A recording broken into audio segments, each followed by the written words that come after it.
बिस्मिल्लाहिर्रहमानिर्रहीम। अस्सलाम वालेकुम स्टूडेंट। हम लोगों ने थ्योरीज पढ़नी शुरू की थी opening and closing of stromata की बॉटनी डी में। उसमें सबसे पहले हमने जो थ्योरी पढ़ी थी वो थी स्टार्च हाइपोथेसिस। स्टार्च हाइपोथेसिस में हमने देखा था कि एंजाइम स्टार्च फास्फोराइलेज जो है वो इम्पॉर्टेंट है स्ट्रोमेटा की ओपनिंग और क्लोजिंग में, और वो एंजाइम जो है वो पीएच कंट्रोल कर रही होती है उस एंजाइम के एक्शन को। हाई पीएच होगी तो वो एंजाइम अपना एक्शन मतलब वो एंजाइम जो है वो स्टार्च को ग्लूकोज में कन्वर्ट करवाएगा और स्टोमेटा ओपन हो जाएंगे। ठीक है, लो पीएच होगी तो ये वाला एंजाइम ही इरिवर्सिबल एंजाइम है, दोनों तरफ काम करेगा। और सॉरी, रिवर्सिबल एंजाइम है, दोनों साइड्स पे काम करता है ये। तो जब पीएच लो हो जाएगी तो ये क्या करेगा, ग्लूकोज को दोबारा से स्टार्च में कन्वर्ट कर देगा और उसके बाद स्टोमेटा जो है वो उसकी क्लोजिंग करवा देगा ये। एविडेंसेस जो इस हाइपोथेसिस की सपोर्ट में है वो क्या है कि plants are expose to various ammonium hydroxide in dark vapors of ammonium hydroxide in dark, it increases the pH. The stomata were opened in darkness. ठीक है, अब ये वाली चीज़ जो है वो इस हाइपोथेसिस को सपोर्ट करती है कि प्लांट को, यानी इस हाइपोथेसिस में ये चेक किया गया था कि प्लांट को अंधेरे के टाइम पे भी इवन अमोनियम हाइड्रोक्साइड दिया गया था, तो अमोनियम हाइड्रोक्साइड ने उस प्लांट की जो पीएच है उसमें इजाफा कर दिया था। जब पीएच में इजाफा हो गया था तो उसके बाद स्टोमेटा ओपन हो गए थे। तो ये चीज़ स्टार्च शुगर हाइपोथेसिस को सपोर्ट कर रही है। इसके अलावा एक और चीज़ जो इसको सपोर्ट कर रही है, some plants are expose to glacial acetic acid at day time, there pH decreases so there stomata close during day time. अब दिन के टाइम पे कुछ प्लांट्स को acetic acid, glacial acetic acid दिया गया था। ग्लेशियल एस्ट्रिक एसिड ने प्लांट की पीएच को डिक्रीज कर दिया था जिसकी वजह से स्टोमेटा क्लोज हो गए थे। तो ये एक और चीज़ जो है जो इसको सपोर्ट कर रही है ऊपर वाले हाइपोथेसिस को, क्योंकि ऊपर वाले हाइपोथेसिस में यही है कि हाई पीएच में स्टोमेटा ओपन हो जाएंगे और लो पीएच में स्टोमेटा क्लोज हो जाएंगे। तो अभी तक की दोनों चीज़ें जो है, जैसे रात के टाइम पीएच हाई करवा दी गई पौधों की तो तब भी स्टोमेटा खुल गए, और दिन के टाइम पीएच लो करवा दी गई जब पौधों की तो तब स्टोमेटा क्लोज हो गए। अच्छा, उसके बाद wavelength of light blue and red effect the stomata opening and photosynthesis. The action spectrum for stomatal opening and photosynthesis is the same. ठीक है, एक्शन स्पेक्ट्रम जो है स्टोमेटा की ओपनिंग का वो सेम हो गया था लाइट की वेवलेंथ पे। ब्लू रेड लाइट जो है वो स्टोमेटल ओपनिंग को इफ़ेक्ट करती है। लाइट ब्लू होगी या रेड होगी तो लाइट की जो क्वालिटी है वो स्ट्रोमेटा की ओपनिंग को इफ़ेक्ट करती है। इस चीज़ का स्पेक्ट्रम इस वाले हाइपोथेसिस के स्पेक्ट्रम से काफ़ी मिलता जुलता था। Action spectrum for stomatal opening and photosynthesis is same. अच्छा, phosphorylase is very active enzyme. It converts starch into sugar and sugar into starch rapidly. It is estimated that one enzyme can convert 1000 molecule of starch per second into sugar. ठीक है, ये चीज़ भी इस hypothesis को support करती है, क्योंकि इस हाइपोथेसिस में स्टार्च फास्फोराइलेज एंजाइम के एक्शन को कहा गया था कि इंपॉर्टेंट है स्ट्रोमेटा की ओपनिंग और क्लोजिंग में, और वो एंजाइम एक्चुअली बहुत तेज़ी से वर्क करता है। तकरीबन 1 सेकंड में 1000 मालिक्यूल जो हैं स्टार्च के उसको शुगर में कन्वर्ट कर देता है। और ये स्पीड काफ़ी है स्टोमेटो की ओपनिंग करवाने में। तो ये सारी चीज़ें जो हैं, ये सारी की सारी चीज़ें इसकी फेवर में जा रही थी, इस हाइपोथेसिस की फेवर में। अब इस हाइपोथेसिस के अगेंस्ट जो साइंटिस्ट जिन्होंने ऑब्जेक्शन की थी उन्होंने का क्या ख्याल था कि starch is absent in some plants like onion. कुछ प्लांट वाकई ऐसे हैं जिनमें स्टार्च नहीं प्रेजेंट होती। ठीक है, जैसा कि प्याज का पौधा, तो लेकिन उनमें भी स्ट्रोमेटा होते हैं, वो भी स्ट्रोमेटा ओपन और क्लोज होते हैं। तो फिर इसका मतलब ये हाइपोथेसिस उनके लिए तो वैलिड नहीं होगा, उन पौधों के लिए जिनमें स्टार्च नहीं है। उसके बाद स्ट्रोमेटा जो है वो बहुत डिम लाइट हो ना, सनलाइट की या फिर मून लाइट में भी ओपन हो जाते हैं। तो फोटोसिंथेसिस तो इतनी डिम लाइट में नहीं हो रही होती। फिर मतलब ये भी पॉइंट जो है ये इस हाइपोथेसिस के अगेंस्ट जाता है।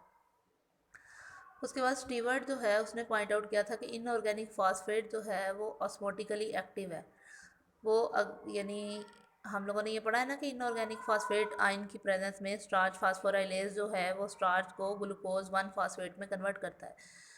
इनऑर्गेनिक फॉस्फेट ग्लूकोज के साथ अटैच करवाता है। ठीक है ना, तो इनऑर्गेनिक फॉस्फेट तो इट्स सेल्फ ऑस्मोटिकली एक्टिव होती है। तो सिर्फ उसी की प्रेजेंस होने की वजह से जो है वो क्या कहते हैं कि गार्ड सेल की ओपनिंग हो जानी चाहिए, स्टोमेटा की ओपनिंग हो जानी चाहिए। Therefore, conversion of starch to glucose phosphate does not affect osmotic pressure of the guard cell. तो स्टीवर्ट जो था उसका ये पॉइंट था, और कि इनऑर्गेनिक फास्फेट बताते खुद जो है वो ऑस्मोटिक प्रेशर बढ़ा सकता है गार्ड सेल्स का। तो उसके लिए गार्ड सेल्स का ऑस्मोटिक प्रेशर बढ़ाने के लिए स्टार्च का ग्लूकोज में कन्वर्ट होना ज़रूरी नहीं है। ये चीज़ भी इस हाइपोथेसिस के अगेंस्ट में जाती है। तो बहुत सारी चीज़ें फेवर में जा रही थी, बहुत सारी चीज़ें अगेंस्ट में जा रही थी, लेकिन ये वाला जो हाइपोथेसिस अब हम नेक्स्ट पढ़ने लगे हैं ये ज़्यादा एक्सेप्टेबल हाइपोथेसिस है। It is called malate hypothesis. ठीक है, लेटेस्ट रिसर्च भी स्टूडेंट हम लोग पढ़ लेंगे कि ये ओपनिंग और क्लोजिंग स्ट्रोमेटा के बारे में लेटेस्ट रिसर्च जो है ये क्या कहती है। अच्छा, मेलेड हाइपोथेसिस जो है ये क्या कहता है कि इस हाइपोथेसिस के मुताबिक स्ट्रोमेटा की ओपनिंग कैसे होती है। Malic acid is produced in guard cells in the presence of light. It is believe that malic acid is produced in chloroplast, that it is exported into the cytoplasm of the guard cell. यानी guard cell के अंदर chloroplast भी है। और maleic इस hypothesis के मुताबिक student simple words में मैं आपको बताती जाती हूँ कि क्या हो रहा है कि मैलिक एसिड जो है वो स्टोम गार्ड सेल्स के क्लोरोप्लास्ट में बन रहा है दिन के टाइम, और गार्ड सेल्स के क्लोरोप्लास्ट से गार्ड सेल के साइटोप्लाज्म में ये मूव कर जाता है मैलिक एसिड। मैलिक एसिड जो है वो एक वीक एसिड है, इसलिए ये फौरी तौर पे अपने आयंस में डिसोसिएट हो जाता है। मैलेट आयन और हाइड्रोजन आयन में फ़ौरन टूट जाता है ये। हाइड्रोजन आयन जो है वो excreted from the guard cells and potassium ions enter the guard cells from neighbouring cells. Hydrogen ion जो है वो गार्ड सेल्स में से निकल जाते हैं और पोटाशियम आयन जो कि नेबरिंग सेल्स हैं उसमें से गार्ड सेल्स में आ जाते हैं। तो ये एक्सचेंज हाइड्रोजन और पोटाशियम आयन का गार्ड सेल्स और एडजेसेंट सेल के दरमियान में होता है। ये आयन एक्सचेंज जो है दिस इज़ एक्टिव प्रोसेस। ये वाला जो आयन एक्सचेंज यानी मैलिक एसिड ब्रेक होता है, ब्रेक डाउन होता है मेलेट आयन में और हाइड्रोजन आयंस में। हाइड्रोजन आयंस जो है वो एडजेसेंट सेल में चले जाते हैं और एडजेसेंट सेल से पोटाशियम आयंस जो है वो गार्ड सेल में आ जाते हैं। तो ये एक एक्टिव प्रोसेस है। इस प्रोसेस के लिए एनर्जी की ज़रूरत होती है। Accumulation of potassium and mallet ion in guard sales increases the osmotic pressure of the guard cells. ठीक है, अब क्या होगा कि पोटाशियम आयन और मैलेट आयन जो है उनकी प्रेजेंस गार्ड सेल्स में ऑस्मोटिक प्रेशर बढ़ा देती है, जिसकी वजह से वाटर जो है वो भी गार्ड सेल्स में आना शुरू हो जाता है। जब वाटर गार्ड सेल्स में आएगा तो गार्ड सेल टर्जिड हो जाएंगे और ओपन हो जाएंगे। ठीक है, समझ आ रही है कि मैलिक एसिड जो कि गार्ड सेल के क्लोरोप्लास्ट में प्रोड्यूस बना था दिन के टाइम, वो गार्ड सेल्स के साइटोप्लाज्म में मूव कर जाता है। जब गार्ड सेल्स के साइटोप्लाज्म में जाएगा तो वहाँ पे वो, क्योंकि मैलिक एसिड एक वीक एसिड है, तो वो अपने आयंस में ब्रेक डाउन हो जाएगा मैलेट आयन और हाइड्रोजन आयन। हाइड्रोजन आयन जो है वो गार्ड सेल्स के साथ वाले जो एडजेसेंट सेल्स हैं उनमें मूव कर जाएंगे और एडजेसेंट सेल से पोटाशियम गार्ड सेल्स में आ जाएगा। पोटाशियम गार्ड सेल्स में आने की वजह से क्या होगा कि गार्ड सेल्स का ऑस्मोटिक प्रेशर बढ़ जाएगा और पोटाशियम के साथ साथ ही फिर पानी भी आ जाएगा गार्ड सेल्स में ऑस्मोटिक प्रेशर को बैलेंस करने के लिए, जिसकी वजह से गार्ड सेल टर्जिड हो जाएंगे और ओपन हो जाएंगे। इसका जो उल्ट है वो क्या हो जाएगा, पोटाशियम और hydrogen exchange pump again work at dark के टाइम पे ये पंप फिर वर्क करेगा। वो क्या करेगा कि पोटाशियम आयंस को गार्ड सेल से निकालेगा और हाइड्रोजन आयन को गार्ड सेल में एंटर करवाएगा। जब हाइड्रोजन आयन गार्ड सेल में चले जाएंगे तो मैलेट आयन के साथ रिएक्ट करके दोबारा से मैलिक एसिड में कन्वर्ट हो जाएंगे और मैलिक एसिड जो है वो रेस्पिरेशन में इस्तेमाल हो जाएगा। उसके बाद जो ऑस्मोटिक प्रेशर है गार्ड सेल्स का वो डिक्रीज़ हो जाएगा। ऑस्मोटिक प्रेशर डिक्रीज़ होगा तो गार्ड सेल्स में से पानी जो है वो भी बाहर निकल जाएगा, तो गार्ड सेल्स की टर्जिडिटी ख़त्म हो जाएगी, वो फ्लैसिड हो जाएंगे और स्टोमेटा जो है वो क्लोज हो जाएंगे। ठीक है, तो ये मैकेनिज्म है इस वाले का। Control of influx of potassium ions. Potassium ion के आने और जाने को अंदर की तरफ गार्ड सेल्स के अंदर आने को, पोटाशियम आयन के गार्ड सेल्स के अंदर की तरफ आने को कौन कौन सी चीज़ें जो है वो कंट्रोल कर रही हैं। Level of carbon dioxide in space inside the leaf and light control the movement of potassium ion. Light और स्टूडेंट जो कार्बन डाइऑक्साइड का लेवल है वो कंट्रोल करता है। Low level of carbon dioxide increases the movement of potassium ion into the guard cells.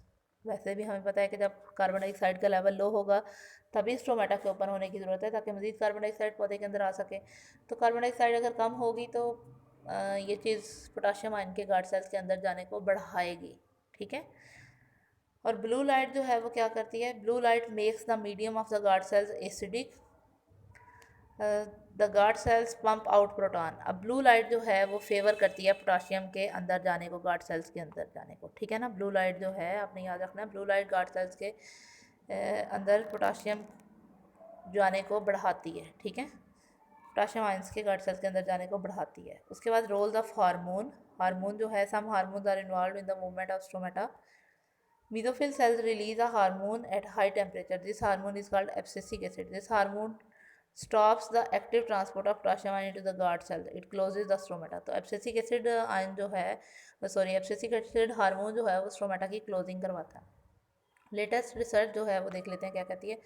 Latest research ये कहती है कि levels of carbon dioxide in guard cells and blue light affect the potassium ion exchange. Low level of carbon dioxide and blue light enable the guard cells to take in potassium ion, so stromata are open, but high levels of carbon dioxide and absence of blue light reverse यानी उल्ट कर देती है उसके effect को, और stomata जो है वो क्लोज हो जाते हैं। तो ये लेटेस्ट रिसर्च है। तो ये वाला जो हाइपोथेसिस है पोटाशियम आयन एक्सचेंज वाला, ये जो है लेटेस्ट हाइपोथेसिस है स्टूडेंट, ये उसकी निस्बत ज़्यादा एक्सेप्टेबल है स्टार्च शुगर हाइपोथेसिस की निस्बत। तो आज वाला जो हमारा लेक्चर है इसको हम यहीं पे ख़त्म करते हैं। कल जो है वो हम अपना नेक्स्ट लेक्चर स्टार्ट करेंगे। Thank you students.